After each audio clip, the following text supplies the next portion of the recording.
Alright, so I just realized something. You can tell a lot about a person just by how they react to free Wi-Fi. I was at a cafe the other day with my Canadian friend. The waiter goes, "We have free Wi-Fi." Now, as a Cebuano, my soul left my body. My ancestors whispered, "Pangandam, murag sinulog ug LIBRE NA." Prepare yourself, this is like a sinulog parade of freebies.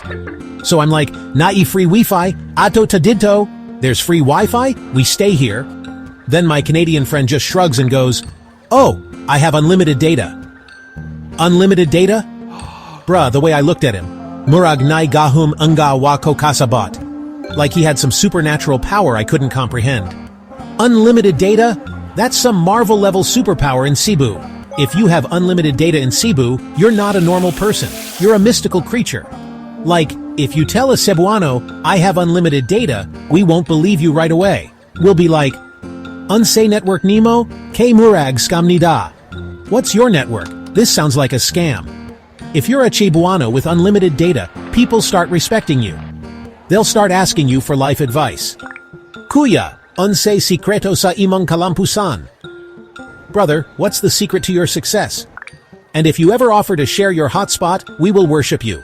You become the new patron saint of Wi-Fi. Meanwhile, my Canadian friend, zero excitement.